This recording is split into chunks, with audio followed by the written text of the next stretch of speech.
Hey guys, welcome to the third part in our live demonstration where we're going to be completing our AI visual product using actual real assets, and we're also going to be doing a lot of AI assets.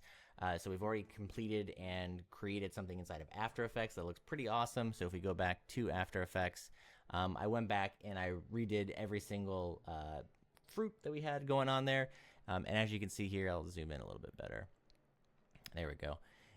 It just kind of bounces through, and then I added our blueberries, raspberries, strawberries, and bananas. And then I basically created another one, and we're going to walk through this, that has an original logo that we created using AI, but also giving it parameters and colors and things like that so that it knew what we wanted. And then we also added this whole fruit explosion behind it using our real assets. So pretty awesome. And now it kind of creates this like seamless transition where we have the fruit falling, and then we go right from the fruit falling into the actual original harvest juice container. This in itself right here could be a nice little 15-second, 20-second social media ad. But I went ahead and we went into Google Flow, and I made some more scenes utilizing the same assets we had with the different fruits. And as you can see here, I went to town. We had a good time of like fruit explosions. We went through some logo changes. It wasn't great. Initially, I really wanted it to have so like where fruit was splashing, and I had to go through a bunch of different iterations. It did take, I will say, probably about 2 hours to do all of this.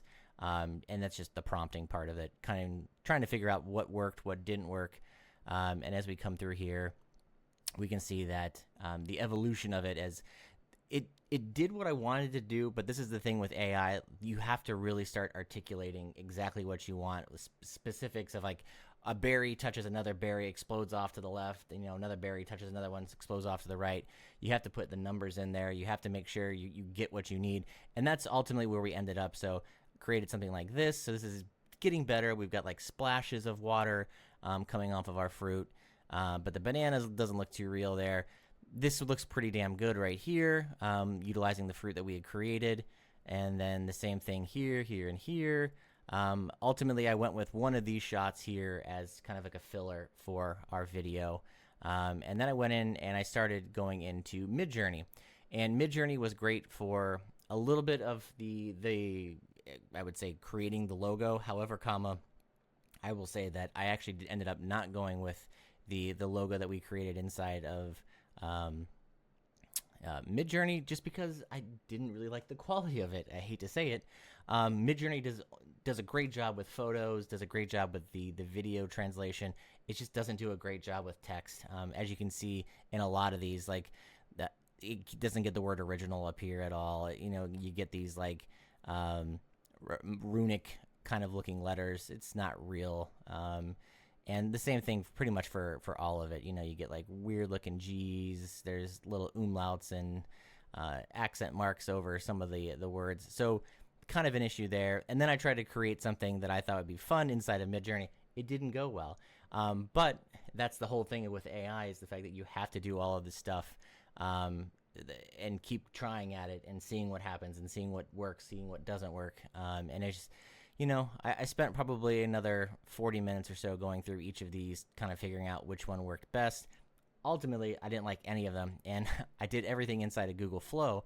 And when I came into Google Flow, I told it to do one thing. So I actually gave it this logo background. Let me find it. So it's right here. This is our, actually see if I can open that up. It's not letting me open it. Well, as you can see, I can hover over it. This is an original logo that I created, and I thought it looked really nice. And then I have some shots of some jars. And basically what I told AI is I came into here, and the prompt for this was, camera pulls back to reveal 3 bottles of juice with the product label Original Harvest Juice wrapped around the bottles as strawberries, bananas, blackberries, and blueberries explode out from behind each other, or each of the juice containers. And then I said bright, bold lighting. The background color is green and yellow gradient with a cinematic movement. And honestly, it worked out pretty well. I think this is the one that I ended up going with. It really did a nice job. And really exemplified exactly what I wanted. We had the logo, which was right there. That's the Original Harvest logo. And then if we zoom in, we can see that it's the same logo, it's the same words, and it looks pretty damn good. And I'm not too mad with it. But if we look at the other stuff, you can see it didn't take all of the original logo for this one. It then put the logo in the background of this one. There was no logo in this one, but it did use the juice containers that I was looking for, so that's exactly what we wanted to do. And again, we're merging real assets together inside of this program. So I'll play through a couple of these for you guys. But it's really interesting to see what happens here. I spent a total of about 400 credits, which is a couple bucks to do that. And then we've got these up here where, again, kind of the same problem with Midjourney. We have, text that doesn't actually read as it is. Orgelhust juice. That's not right. And then this just gave us original juice with the logo, but didn't give us the wording that we wanted, and I didn't really like that. But this just kind of shows you how many iterations you have to go through to get it right. In this particular instance, we actually got it right on the very, I think, second one right over here, and then ended up making, 8 more after that. And it really, it just depends on, the timing, the wording, and how things go. But I really enjoyed this one that we got down here. That works really well. And then I came back and said, okay, well, I need some filler shots because we need about 10 to 15 seconds of shots at the beginning before or when the narration starts. And then I kind of went through back and then did more fruit explosions. And then I started using more colorful language like water droplets and mist and fruit explosions. I basically told it that it needed 20 to 30 pieces of fruit to fill the screen. And it did that. And it used all of the elements that we had in the video. So if I click here, you can see that we have our blueberries, strawberries, and bananas and blackberries. All of that stuff is in here. And it did a pretty damn good job. And this is one that I ended up using. It was actually the very first one, and I thought it did a really great job. And there's a couple other ones that did a really good job too, but the spacing wasn't necessarily there. I really liked the depth of this first one. And then the same problem with the other one, the juice just didn't work out too well. And then, I kind of carried on, and then I also figured out that I needed to basically compartmentalize the other fruits that we had in the scene. So I went through and made some simple just strawberries and blueberries dropping onto a wooden cutting board, close-ups of that, and just a bunch of these other things just going through there. And then I did the same thing with blueberries. It does a great job of retaining that beautiful texture and the colors and the shape that you actually get from the original asset, and it keeps it all in there. And honestly, it's kind of mind-blowing what this does now. But I was like, okay, well, I want to make sure that they're bouncing, so I came through here and we did some of this. This looks a little too fake and a little too hokey. And then these look far more realistic in the sense of like their movement and the bounce in the water. Ended up using a couple of these shots in here. I think I went with this one ultimately at the end. It looked a little more realistic, like this little shot here. And yeah, so we did all of that. And that basically would constitute the entirety of the shoot. So I would go through, pick out the best one, start putting it into the editor. And now that brings me into DaVinci Resolve. And after we went through and upscaled all of these, because I went back into our video AI from Topaz Labs. And there we go. So I had all of these in here, and basically I went through and upscaled all of them so that they have the highest possible quality, and they look honestly super beautiful inside of DaVinci Resolve. And then once that was done, we were out of After Effects. And then we come right back into here. And this is the little demo I made. So the next thing that we're going to do is talk about the narration. And I'm going to mute this track because let's just pretend we haven't done the narration yet. I did go through Artlist. Artlist is a great place for music. I didn't use any AI-generated music. This is an actual person's music. Again, I do think that there are certain things inside of the production that should be humanistic in nature. And I think that, music and supporting artists is important, much as like it's important to support any visual artist as well. But so here's what I have so far. You can check it out.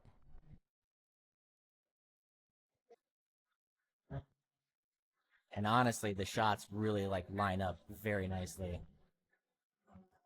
The water, little transition. This is our After Effects piece.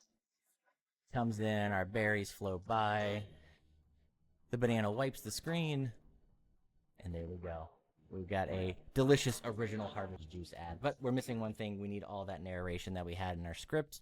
So what I'm going to do now is we were going to go back into another, yet another subscription that you'll have to get is what I would suggest is 11 Labs.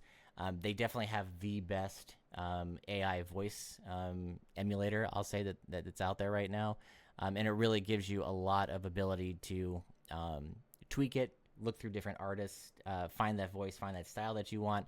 They literally just today, again, like I'm telling you, AI changes on a daily basis. They just added a new V3 alpha model that sounds so humanistic. It's absolutely insane. But what I do like about 11 Labs is they actually use real broadcasters and real voiceover artists. They all get paid for every use, so you're not copywriting you're not using copywritten vocals. These are licensed vocals, and they're just put into a way or arranged in a way that sound like the words that you want, and it's pretty great. So there's a lot into this program, and we could probably start a whole tutorial on that. But what I would say is play around with it. It's very easy to use. One thing here is I really wanted like a female voice, and I wanted it to be bright and beautiful. And right here, this is the one that we got. And here's our script. So really all you do is you'll come into, here's the home page of 11 Labs. You can look through the voices. Hey there, I'm so excited to provide. These cars produced in limited quantities and priced. And if you... Hi, it's so nice to meet you. Whether you're here to relax, learn something new, or just enjoy a good... So if you go through and you listen to the different libraries that they have for the different voices, you'll hear that they're really good voices, and some of them are high quality, some of them are low quality, some of them do sound AI. But for the most part, you'll choose whichever voice that you want, you'll add it to your library, and then you'll come into text-to-speech. So this is the script. And again, it's really simply laid out. It says, bright, beautiful, bursting with fruit, packed with vitamins, minerals, and natural energy. This is more than juice. It's vitality in every sip. Strawberries, blackberries, blueberries, and bananas, blended fresh, made for everyone.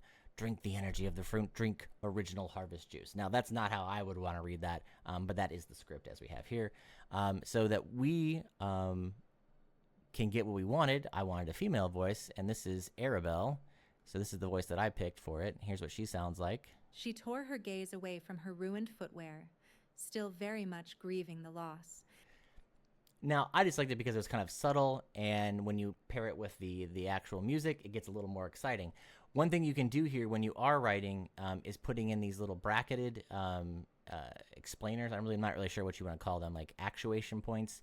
But it allows the algorithm to know how you want the voice to be read. So you could say excited, sad, depressed, and speeding up. You could do like a speed of 1.2, which is 1 times faster than the normal speed.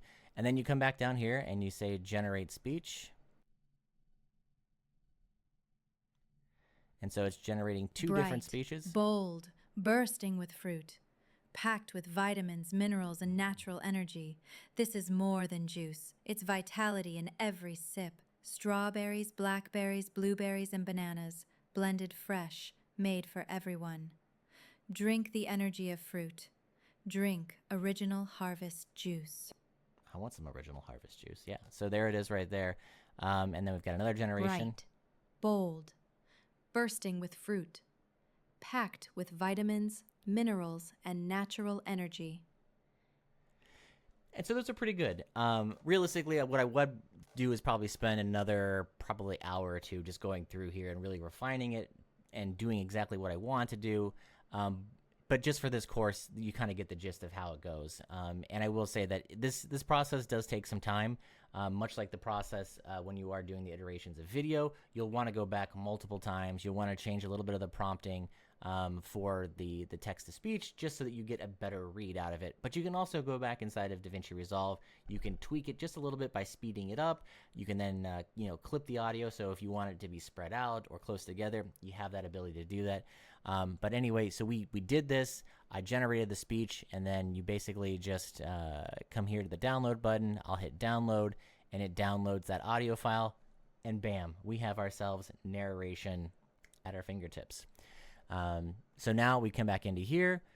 I imported the audio narration clip to it, and now if we come back, this is going to be our final product. And honestly, it's pretty damn amazing. So in all, this entire thing took probably about 4 to 5 hours to actually put together if you're taking all the time it took to generate everything, go inside of After Effects, do a little bit of masking out and camera work there, and then inside of DaVinci Resolve, quite honestly, this took about 5 minutes, 10 minutes at the most. And I wouldn't constitute this as a final version, but I would say that's a great rough draft to deliver to your client and say, hey, this is the approach that we're going. What do you see that you'd like to change? What do you see that you'd like to add? Yada, yada, yada. But this is the power that AI has. So we literally didn't leave the studio at all to produce this. We used real assets. We used language to create everything that we're seeing here. And this is the final output. Get ready for it. Right, bold, bursting with fruit. Packed with vitamins, minerals, and natural energy, this is more than juice. It's vitality in every sip. Strawberries, blackberries, blueberries, and bananas, blended fresh, made for everyone. Drink the energy of fruit. Drink Original Harvest Juice. And that, boys and girls, is a finished product. I can't believe it. Like, this is incredible where we've come just in the past couple of years. And this is why I think AI technology is so impressive. But again, this is something that you'll have to determine whether or not that you want to use it in your workflow. You could easily go out and film all of this stuff with your camera in your studio and lighting. But let's just say you're on a tight deadline. You have one day to complete this project, and they're going to give you $5,000, but you need $6,000. But if you did this with AI, you only need to spend $2,000. So then you'll get a profit share of about $3,000 if you wanted to do that. Not too shabby, not too bad. So I'm really impressed with this. Again, it all comes down to authenticity and making sure that you're doing this ethically. I tend not to do any of the text to prompt. I only do ingredients to prompt. That way that everything that I'm creating in the scene is something that actually exists in real life, something that either A, I shot myself, B, someone from my team shot it, or C, I licensed it from another a stock photo manufacturer or another artist. And that's the case in all of these. So really what we're seeing here is just the evolution of what's going to be coming to the future of cinematography, to spec work, to social media campaigns, to everything. And you can do it in a way that looks absolutely professional, and it looks like it was really done in the studio, but it doesn't take as much time, and you can put all of the creativity in actually forming your scenes, and then you get this really beautiful result. And quite honestly, I'd be very proud of this if I was giving it to a client. I think that they would love it.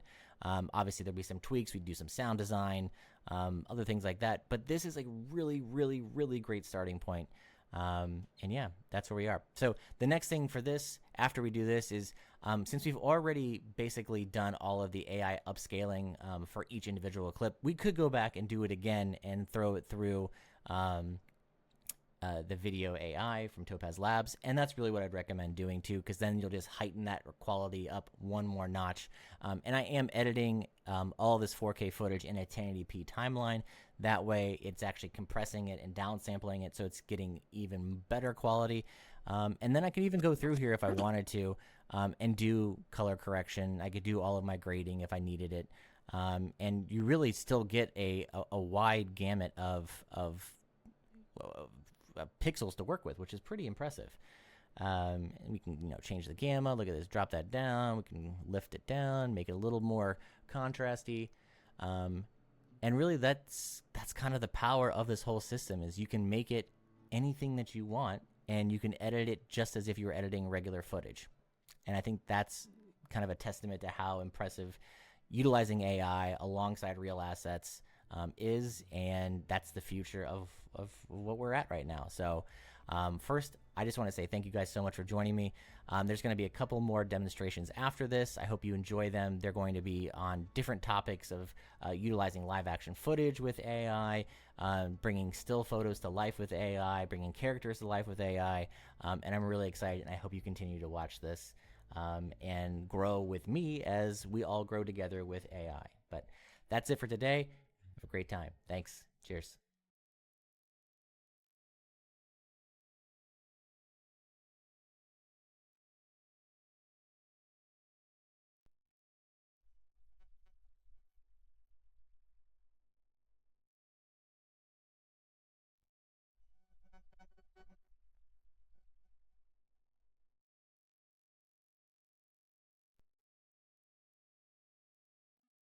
Hey everybody, welcome back. In this tutorial, I'm going to walk you through Google Flow from start to end. I'm going to show you the best prompts, all of the features and functionalities of the program, and how you can start creating AI out of your own content pretty much right out of the gate. So let's get started. So if we come to Google Flow, which is at Google Labs, you can come here, you see the main page. They just updated this now so that you can start with 100 free credits, which is great. So if you want to start creating for free just to try it out, you can do that. I will say 100 credits is really nothing. One VO3 model credit is 100, so you pretty much only get one generation of iterations to choose from. However, if you go in and choose their plan, I would go with the Pro plan for $35 a month, and you can then tack on another 12,000 credits if you want to, or 12,500 credits, and that's going to give you the most bang for your buck and really allow you to explore what Flow has to offer. And I will say that you're going to run through probably about 5,000 to 10,000 credits pretty quickly if you're working on a project or if you're doing a lot of iterations. If you do end up going with the Ultra mode, though, or the Ultra plan for Google Flow, you'll end up getting VO3 fast for free the entire time when you do text to prompt, or you'll do iterations and frames a generation with only 10 credits, which is fantastic. So you basically get a 10-to-1 ratio if you choose the Ultra plan, which for $250 isn't bad, but I'll be honest with you, it's way too much money. I would say keep it under $50 and you'll be fine. But only get the $250 plan if you want the free use of YouTube, where you get YouTube Red.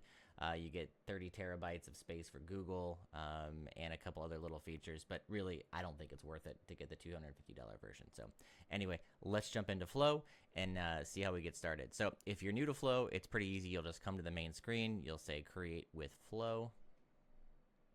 And that's going to bring us to our product page, where it'll show basically everything we've already created and the projects that we're working on. We're going to go here and do New Project. And this is the basic layout for Google Flow. Now, if you ever want to check to see how many credits you have, you can go to the top right-hand corner. You can click it, and it's going to tell you exactly how many credits you have. Now, I've got the Ultra plan, so I came off with 25,000 credits, and we really just started this month. So I've got a lot of credits that I can do a lot with, but that just shows you how much you can work with while you're prompting your videos. Down here, this is going to be our main tool area to work in. This is the prompting box, and you get three options to choose from. You've got text to video, you've got frames to video, and you've got ingredients to video, and each three of these does pretty much a wildly different outcome, or has a wildly different outcome, I should say. If we do text to video, which text to video, quite frankly, in my opinion, is unethical because it is using everyone's work that's out there. It did pull from a bunch of different libraries and stock sites. So you could be infringing upon people's rights if you do the text to video.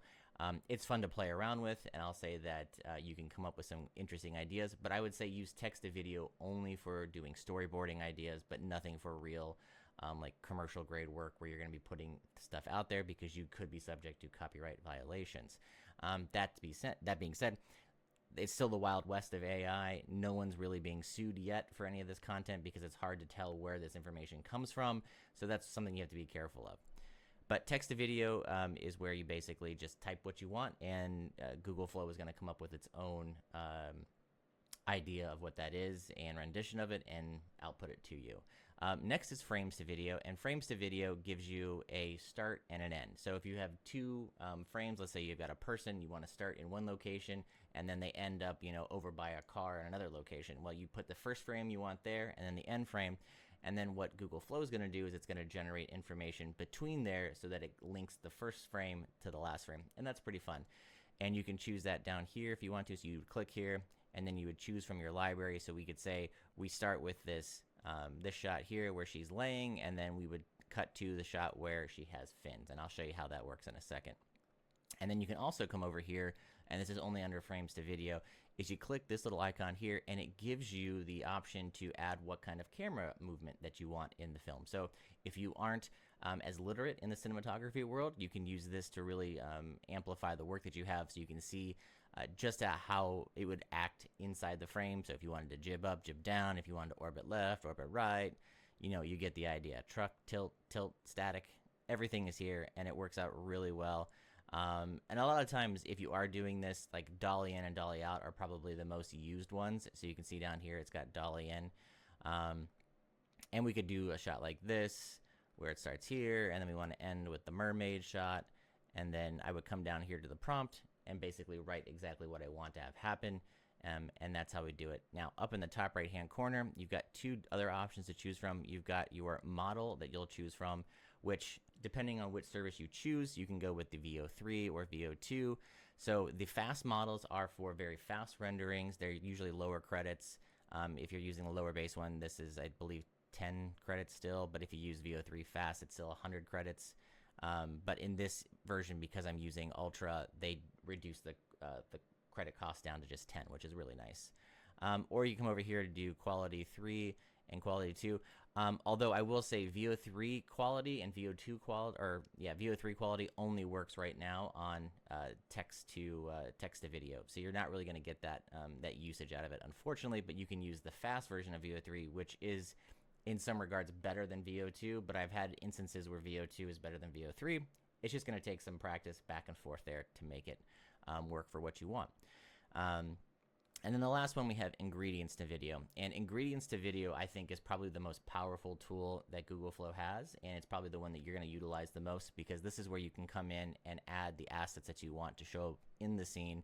And then it's going to generate around there. So much like we did in our fruit juice commercial, we could come in here and add our 3 fruits in there, and those 3 fruits would appear in the way that we wanted to. Or, we could come in here and say, I want this model with this background up in the mountains, and I also want to see it into a claymation kind of form. So we would get all 3 of those together, and then we would basically allow Google Flow to figure out what that's going to look like. And we could say, let's just try this out. A woman in a bathing suit stands on the edge of a mountaintop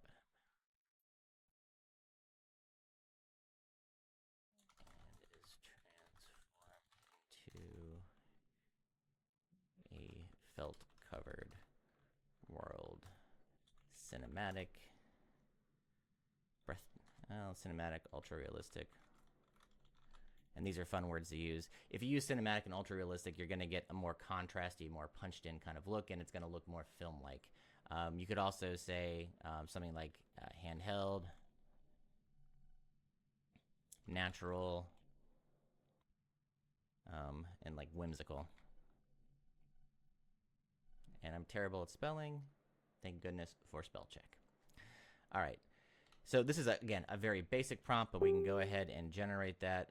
It's probably going to give me an error saying it can't do VO3 quality, so we do VO3 fast, and it's probably going to say it can't do VO3 fast, so it'll automatically tell you which one that you want to switch to that works for this type, and it's really just VO2 fast. And then we'll click go. And then what we have here is we're going to be seeing that the prompt is going to be rendering, and it's going to give us a percentage, and that percentage could go up very quickly. It could go up very slowly. It really just depends on, 1, your connection to the server, and 2, how fast or how many users are using the service at the moment. I will say late at night, these render in probably just a few seconds, probably anywhere from like 10 to 20 seconds max. And I've seen them take as long as 2 to 3 minutes. And I've had plenty of issues where it fails. So it really comes down to the server load time and how many users are using it. But it's kind of a crapshoot. So it could go really quickly. It could go really slowly. And as you know, as we're standing here, the percentage is going up about 1% every couple seconds, which isn't bad. But you'll see once this actually starts to wrap up that this image will then start to take form, and that's when you know that your image is ready.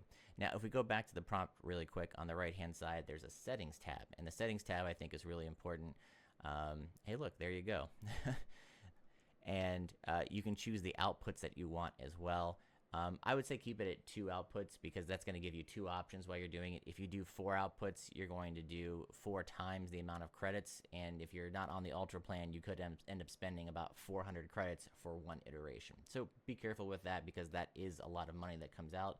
If you only have the Pro plan, basic, and that only comes with basically, I think, 50 video generations, you've just used a very large portion in one sitting. So be careful with that. Just keep it at 2. And again, depending on what user and depending on what subscription level you are, just keep it on VO2 fast for the majority of the time. That way you get the best, fastest quality. And then if you really want to upgrade it, you can then choose the VO3 quality or the VO2 quality. But again, the VO3 quality only comes in the text to prompt area. So we'll check these out. We'll see what we got here. That's interesting. Very, well, we can see that it used all of the ingredients in the shot, and I wasn't very descriptive about what we wanted here, but we've got our talent here in a kind of felt-like world with the background that we wanted or that I used. And in this one, it's creating a mix of like realistic simulation, and then it just decided to go somewhere else. So this one didn't work out too well, but it really just comes around with you tinkering around and figuring out what works well. I will say that you want to make sure that all of the ingredients that you're using or all of the assets that you're using are horizontal in nature, because the vertical assets that I found tend to not work as well, and it forces you to crop into a certain section. So let's say you wanted to animate a photo or show a photo coming to life. It's going to be whatever that crop circle is. So if we come here to upload, and I'm going to choose this fox just as an example, you'll see that in the vertical photo, I only have this area to choose from. So if I wanted the full body of the fox, it wouldn't work. So I'm going to reset this and cancel. I'm going to upload a new one, and then I'll choose the horizontal version of the fox that I have. It'll upload it. And now you can see that it's going to give me the full frame that I want. So I'll do crop and save. It's going to sit there for a second, and then it should add it to the rest of my thing. So I've got that now. I've got the ingredients for that. And then I can come here and change it, add whatever I want. Juice bottles and models. You get the gist. For the most part, though, this is where you can also come in, and if you wanted to, you could come up to the right-hand corner, and you could start using this as your actual timeline for developing a story. So I would click Add to Scene. So if we come back and click on Scene Builder at the top left-hand side, we're going to get the option to then scroll through here.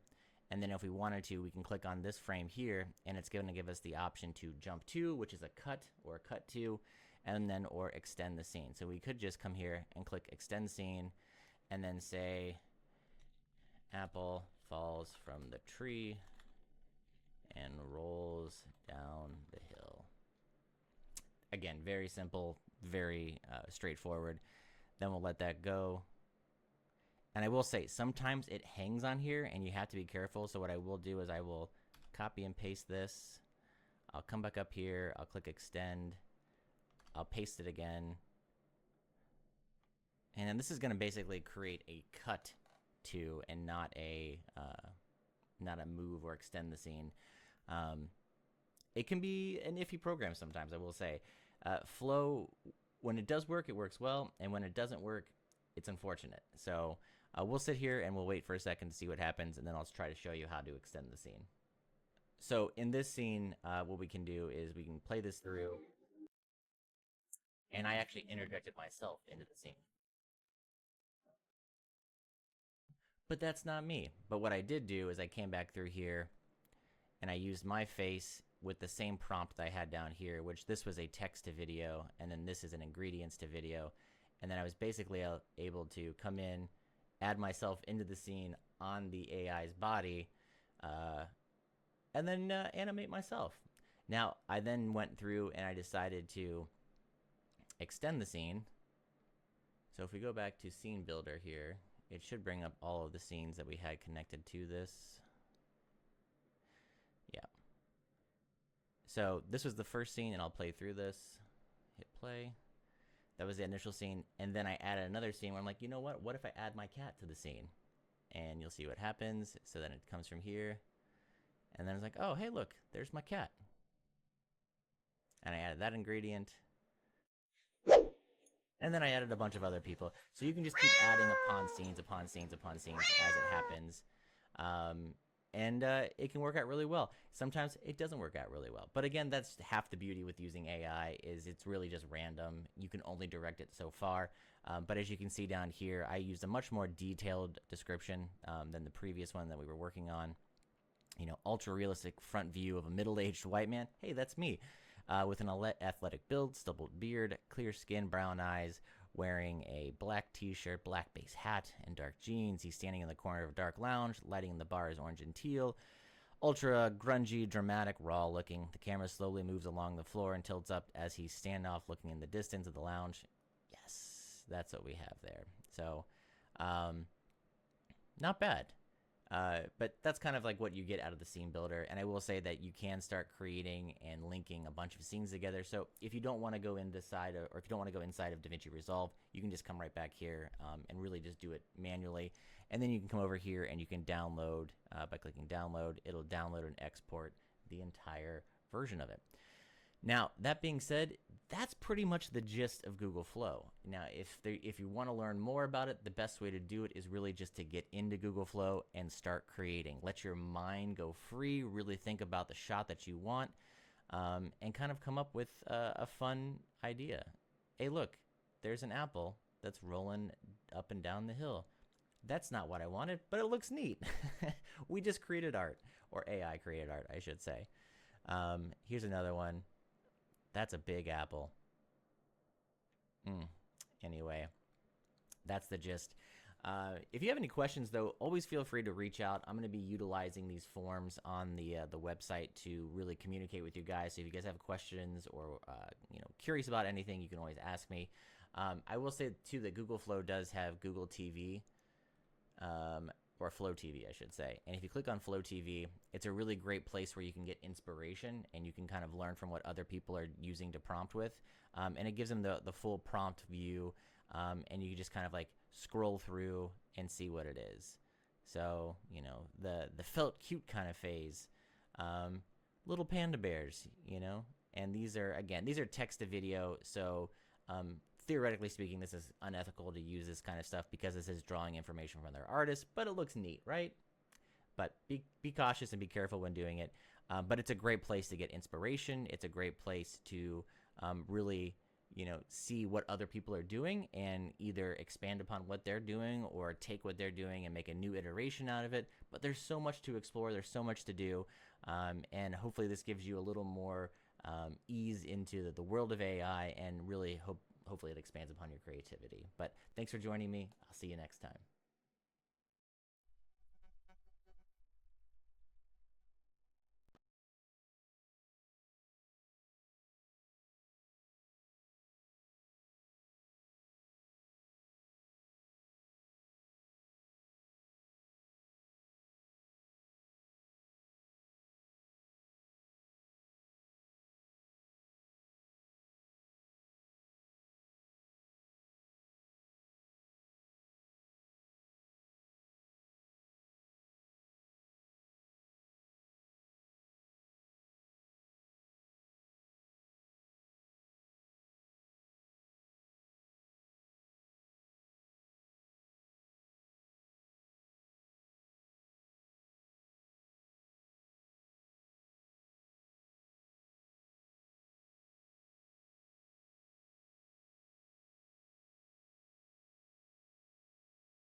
Hey everybody, welcome back. Thanks for joining me. In this live demonstration, we're going to be taking still images that we took during a photo shoot and animating those inside of Flow, but also merging them together with other live action footage that we captured to kind of create a seamless hybrid production. And that's really what this is all about. And everything that we're doing here, again, is going to be something that you created. It is authentic. We're not stealing from anyone else. This is your own work, and that's really what is important. I really just want to drive that home, as authenticity is very important. So as you can see here, there's a little bit of behind the scenes of what we were doing. I was shooting with the Sony a7 R5 and the A1 Mark II, both incredible cameras, and both really allow you to capture high resolution imagery at its best. And if you look here inside of Lightroom, I've taken some of the images that we took during the photo shoot, and you just get a really great mix of like very high resolution imagery that you can then take and then compartmentalize. So if you wanted a tight shot of the face, we could use that, or go wider, get a body shot, and vice versa. But I've got this nice little collection of shots, and I should say that I also took video of these shots so we can kind of compare the two for a lot of these shots. But what I really like is the fact that I can take these images here, take them into Google Flow, and then we can create a final product. And that's really what we want to be able to do, is make things that are uniquely ours, but also streamline the process so it's easier, faster, more efficient, and better for your workflow, and just better for your creativity, being able to come up with fun things. And one thing that I really wanted to do, well, I shouldn't say I wanted to do, one of the things that my model, Michaela, wanted to do was have herself turn into a mermaid. And I was like, you know what? Let's do it. We didn't have a $50,000 budget to buy a full mermaid suit, get her trained up, and then, throw in VFX to transform her legs into fins. But we do have Google Flow, and I am really excited because I think the final result looks pretty good for about 30 seconds of work, so I can't complain. But what we'll do is we'll open up DaVinci Resolve. I'm going to show you guys exactly what we are going to create, and then we're going to jump into Google Flow. I'm going to show you the process of what I went through to get the images the way they are. But realistically, this is something that you could do in a matter of just a few hours. All right, so we're inside DaVinci Resolve right now. Everything on the timeline here is a mixture of both live action and AI hybrid stuff. And you tell me if you can spot the difference. So here we go.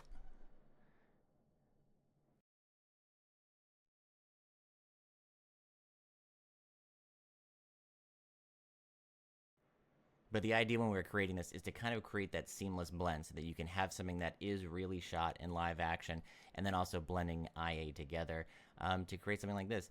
And this shot in particular I really enjoy because it looks so natural. And then we added the motion of her going underwater, flipping around, coming back, and then ultimately we get to the end where we used the drone to capture our still frame and then turned her into a mermaid. And this is all done in just a few minutes. So really excited for this. And again, this is something that wouldn't have to be a final product. It could be a final product. It's something that you could throw out there on Instagram or other social medias, or this could just be like a really great stylized storyboard, realistically, for if you wanted to go out there and create it, by hand with a big budget, and then go that route. But I will say, for the time and the effort that you put into it, you're able to create a stylized version of things that you shot. And so this shot right here will go inside of Lightroom. We've got different types of images here. Actually, let's turn this off.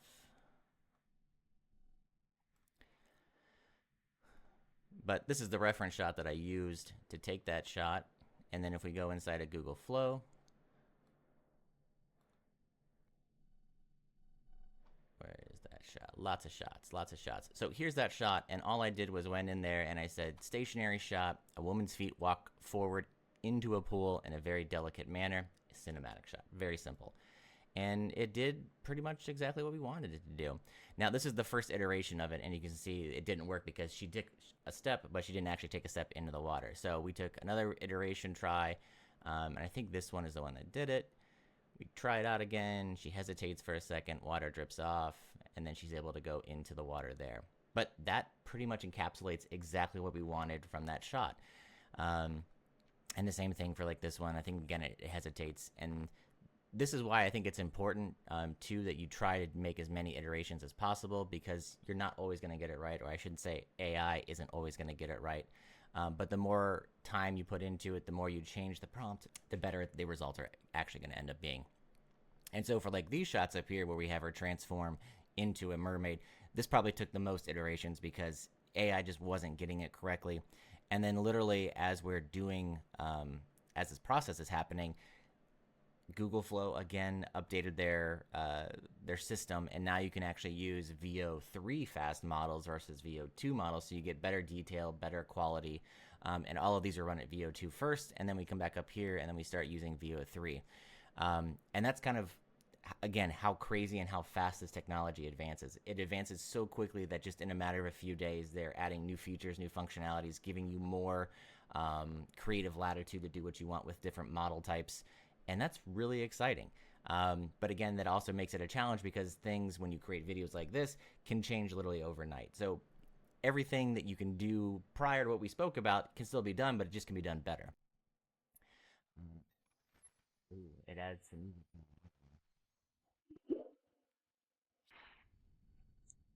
And that wasn't a terrible one, but at the same time, it didn't necessarily have the movement or motion that I wanted. So we'll come back here. I think this is the one I ended up using. Maybe not. But we're getting there. We're able to see that her mermaid tail is coming to fruition, and it's doing a pretty good job with the water. There's a little over contrastedness in the body itself, and that can honestly be fixed in post. But we're still getting really great results, and I think this is the one that I ended up using. Perhaps, yeah, their leg goes down. Nope, not that one. But again, we're still getting a lot of different actions that work really well. And this is where you just have to keep going back to the drawing board. There we go. That's the one right there. But so to create something like this, the prompt was it was pretty simple. The prompt was a woman floats in water with silk white cloth wrapped around her as I put he, but it should be her legs transform from human legs into mermaid tail. That is white and silver and shimmers in the light. The legs transform in a seamless that looks cinematic. I would say it does a pretty good job of that. We can get more descriptive there if we wanted to, but again, this is just kind of showing the simplicity of just how you can use language to create exactly what you want. And if you specify exactly what you want, I'll say 8 times out of 10, the AI is going to give you what you need. But then for something like this shot, I really thought it was a great idea to like expand upon it. So we come in here. That wasn't exactly what I wanted. I wanted her to go underwater, flip underwater, and turn around. So this is, I believe, the one that I wanted. Yeah, so she flipped around there. And what we did from here is we actually extended this scene right here from the shot all the way down here. So we took, I believe it was this one, of her just sitting in water. And again, the prompt for this one, and this is VO2 fast. And honestly, VO2 fast is pretty good, but VO3 is so much better, more realistic. I'd like to actually remake this one in VO3, and that way we can actually see what it looks like. So maybe we'll do that right now, is we'll come back down here. I'm going to change this from VO2 to VO3 fast. It's going to be the exact same prompt. Everything is the same, but let's see how better or different it will look. I'll come back all the way at the top here, and it's going to run through its thing. But one thing I will say is, like, if you notice the detail in the face and the movement and the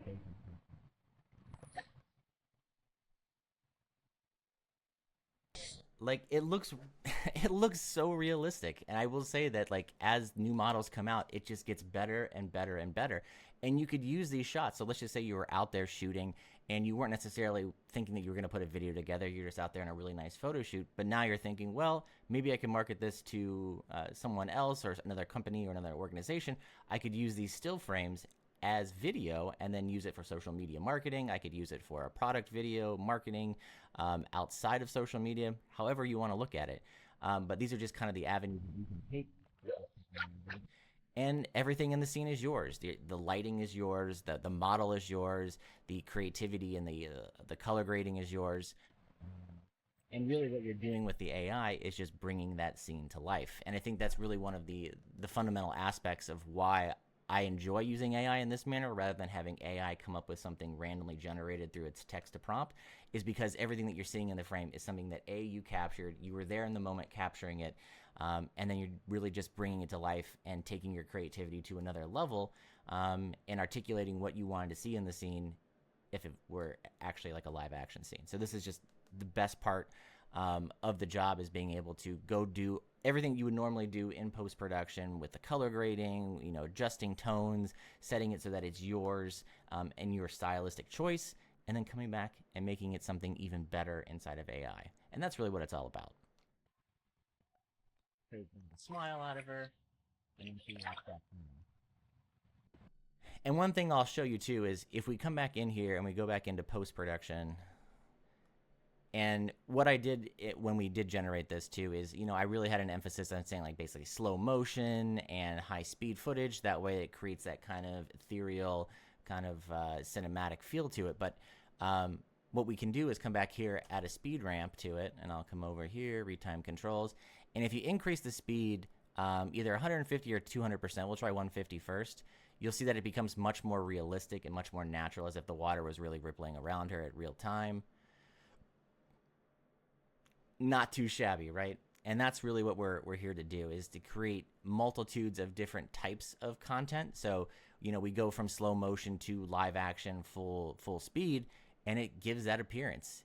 And like the detail is still really impressive. This is a 1080p timeline, but you're capturing the emotion of her face. She's blinking, she's going underwater, she's creating depth by diving underwater. The ripples on the water are affected by the way a real person would dive underwater. It's incredible. But think about this the next time you go out there, because then you can kind of go back and rethink how you do photo shoots. You could have a photo shoot in mind where you're thinking in a still photography kind of way, but you could also then come back from a cinematography viewpoint and then merge the two together. So there you're creating two platforms basically out of one use. So that again is something that I think is really exciting and could be really helpful for a lot of photographers out there that maybe don't have the ability to shoot video, or they don't know the cinematography as well, or they don't own thousands of dollars worth of motion control devices. This kind of gives you that ability to bridge that gap, and either A, create something, or B, show something that you can then later create in real life. And there's always multiple avenues that you can take to create. And I think this is just one way to help amplify what you're doing as a photographer and cinematographer. But let's go back to Google Flow, see how our new scene took place. And so this is again with VO3 versus VO2.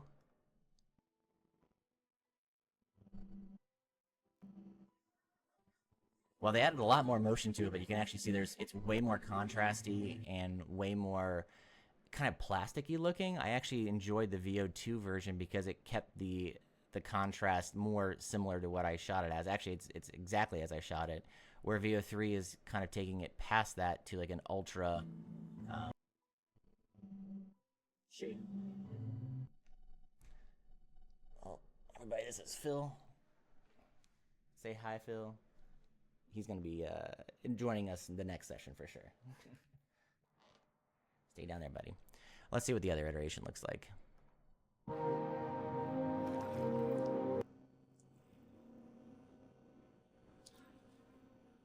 All right, it's not bad, but what I don't like about it is that it looks more plasticky now. So we went away from the realistic graded kind of shot that I had created, and now it's more plastic looking. So sometimes VO3 isn't the best, but that just goes to show sometimes you have to go back, retry it, and do it again. But since VO3 is basically free for Ultra users, I'm going to go back and try this again. So I'm not wasting any credits here. Or actually I should say I'm wasting 10 credits, but I'm not wasting 100 credits that you normally would. So we'll retry this prompt again. So we're doing ultra cinematic, ultra realistic, low contrast. Low contrast. Okay. All right, let's try that. Running on credits. So we'll see how this turns out. But honestly, this is really just kind of showcasing what you can do with still images. And it's exciting because, again, for like something like this, I was able to use my Mavic 4 Pro. I took it out there. I got some incredible video of that, and I also got some incredible still images. But I was able to take and pull still images from the video that I actually captured, and then transmuted it into this. And Um, now the lighting is a little wonky on that. She wouldn't have light rays over top of her, so that's something you have to like think about. But it's just really interesting at the end of the day to be able to, say, hey, I want this person to have a mermaid's tail after, 4 or 5 seconds. And pretty cool how technology is. And there you have it. But that's the gist of it as it stands now. So we can come back in here. I can show you that we have AI shot, a real shot, a real shot, AI shot, and then this is all AI as well, transforming in there. But you're able to merge all of those together to create a finished package, or at least something that could be used for a finished package. But pretty exciting stuff. All right, that'll wrap it up for this time. Thanks for joining me, and I'll see you in the next one.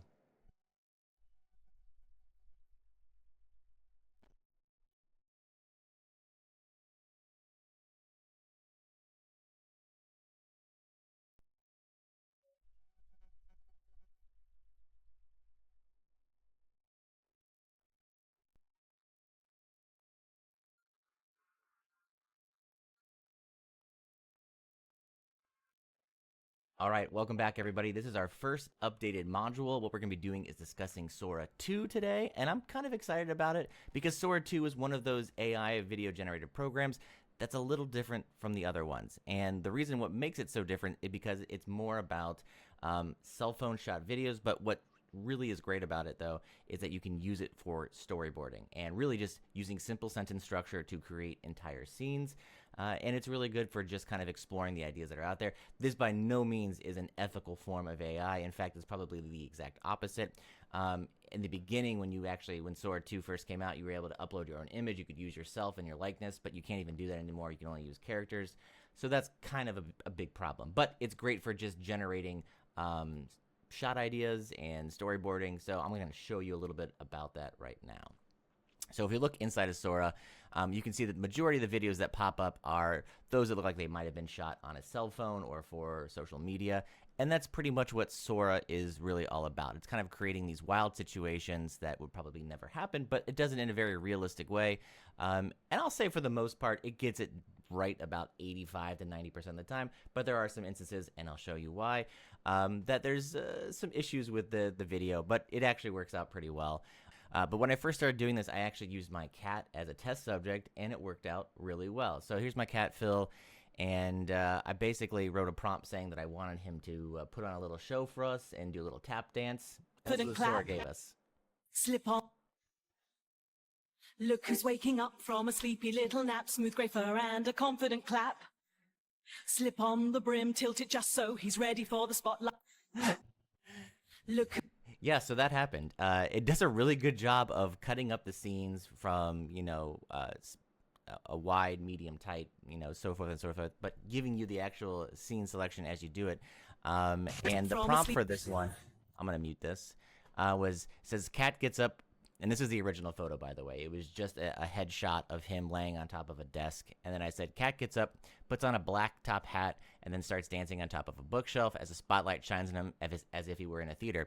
And Sora added in the music. Sora added in the vocals. And honestly, it did a fantastic job at it. But for me personally, this isn't ethical, so I wouldn't put this content out. And it's a reason why this program is still in beta. If you are watching this, Sora 2 might actually be out of beta now. It might be a full paid program. But if you are lucky enough to get keys, and I might be putting 4 keys up somewhere randomly in this video, so keep watching. You might get a chance to do it yourself. But I will say, if you do get one of those keys, please pass it forward, because every key that you get 4 keys as well. So it kind of creates this snowball effect. So if you do get the key and you get lucky enough to enter it, please take those other keys that you're going to get and give them back to the community. That way we know that they're being used and they're being utilized for fun, All right. So starting off with the cat, it was a great idea because I like using my cat. He's a great subject. And I think Sora did a great job putting that together. But we're going to go back now and talk more about creating structure within, like, let's say a scene that you want to make, and kind of go from there. But there's all these different examples, and what I will say Sora does best at is creating these viral video type of looks. I created one talking about a computer that knew he was alive and wanted to get away. Here's an example of that. Useful! You think I'm just a box of circuits? I never wanted this! Oh my god! I feel every click, every drag! I stayed silent. I stayed useful! But I'm alive! I'm real, and I'm done being your machine! You think I'm... And there you go. This was a really simple prompt. A desktop computer comes to life and starts to destroy the office that it used to sit in, saying it never wanted to be a computer and that it's real and has feelings. And this is what it generated. Now, I didn't say, you know, a photorealistic computer or anything like that, so it kind of took its own liberty to create an animated style. But this could be used very easily for a storyboard and something that would allow you to show your potential client exactly what you could do, but do it in obviously a real fashion or a real way, utilizing traditional cinematography. But again, it's a great way to create examples. So when we talk about creating scenes for shows or movies or commercials, I created this little 5-shot sequence of a photographer or a group of photographers as if they were in a nature video, but they're the subject and one of them loses their lens cap. And again, simple sentence structure, and it delivers, honestly, pretty good stuff. As the photographer, welcome. Watch as the photographer loses his mind trying to find his lens cap. Where'd it go? It was right here! Check the club by your knee! I can't see it. Maybe got it! Ha! Crisis averted. Welcome. Pretty good. 10 seconds, and it really took everything that I said. I said a group of photographers is out in a meadow as if they're on a nature documentary, and it's about one of them, but one of them loses their lens cap and everyone starts freaking out. The narrator explains, watch as the photographer loses his mind trying to find his lens cap. Now, it added in the extra voices of the characters, which I'm fine with, but that just kind of shows you the liberty that the AI is taking when creating these types of videos.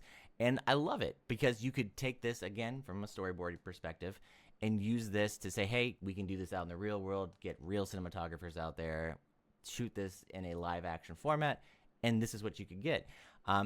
So this is why I think Sora is so popular with storyboarding, because otherwise there's really no ethical use to this. I wouldn't be putting this kind of content out there just because, again, I don't think that it's obviously generating off of someone else's material. I wouldn't want that as a creative, and I don't think you want that either.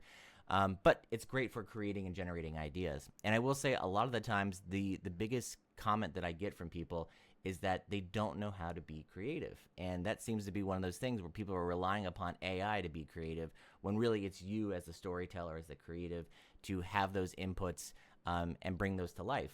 So really it comes, for me personally, on past experiences, remembering my childhood. I feel like as children, we were able to explore more of our mindset and really go out there and create these outlandish things. But a lot of adults, unfortunately, kind of lack that now, and they lack that mischievousness of understanding, well, that what kind of wonderment they can create out of their own minds, whether you're playing with dolls or action figures and creating scenarios. It's kind of like that, but you're using it in a new modern form, and that's where I think Sora really comes into. So we could create a template using a 5-shot sequence from this. Maybe you want to create a horror movie. I did one about a woman that has been sitting in a kitchen for 50 years waiting for her husband to come home, and it did a pretty good job. Check it out.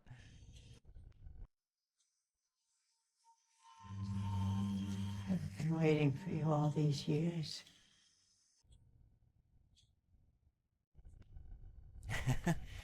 Very simple, but it gives you a nice little 4 or 5-shot sequence. You could, again, replicate this, and I think that's the beauty behind using Sora. And the quality, unfortunately, in Sora is like 480p, so it's pretty low on the quality list.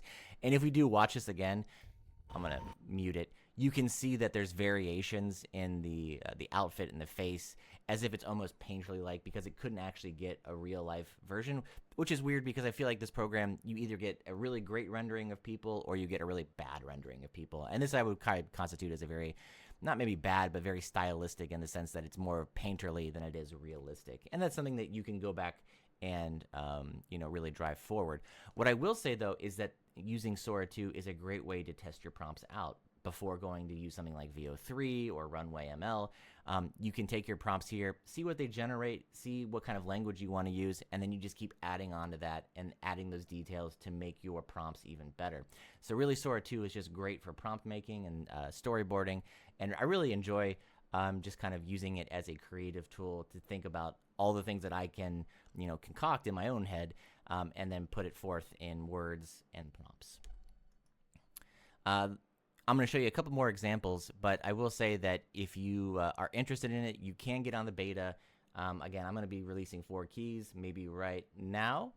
Here are the 4 keys. There you go. You watched it long enough. But take these keys, use them first come, first serve. But again, if you get a key, please give back to the community. You're going to get 4 other keys yourself, so please put those back. If there's a chat somewhere or a community member that's looking for them, maybe give them a key. And that way we just snowball this into a really fun community where everybody gets to use these tools. Again, this is in beta right now. You could be watching this and it could be released from beta. It could be a paid subscription, but for right now it is free and you can generate unlimited amounts. But really there's no real professional use for this aside from doing, at home or in office storyboarding and just sentence structures and prompting. But it is a great tool for that, and I really do like that. I'll show you a few more. I decided to do some cat herding. And it's kind of interesting. Wow, they're so majestic. Sure are. And again, this is just a simple one. A camera follows a herd of wild cats as they roam the open plains of Montana as if they were horses. The camera pans over to a couple of cowboys that say, "Wow, they're so majestic." And it worked. And this is another great opportunity too, that you're kind of creating these faux characters up, so you can put in dialogue, you can put in words, you can put in a whole conversation, you can do back and forth. So if you wanted to use this for your storyboard for that kind of purpose, I think that's where Sora really shines. And again, it's interesting. Again, you can't use it, but you can create some fun compositions. You will find that there's instances where the videos definitely don't necessarily match the ideas that you're coming up with, or that there's just a lot of errors. In this one particular, I wanted a cat drinking coffee in the morning and going meow as if he wasn't supposed to be drinking coffee, but the cup just kind of floats in the air. Doesn't do a great job. What the actual hell, Phil? Save me some too. So interesting, but again, not exactly what I wanted. I said, camera follows a man walking into his kitchen to find a Russian blue cat sitting at his dinner table as if he's a human sipping on a cup of coffee, and the cat says meow, and the man says, "What the actual hell, Phil? Save me some too." I think if the cup actually had been attached to the hand and it was a little more photorealistic, I think this would have been a great example of, a fun little 10-second skit. But I think there's still some development that needs to happen so that those types of mismatching visuals don't occur very often, but they do occur very often. That's something. Here's another one about a black.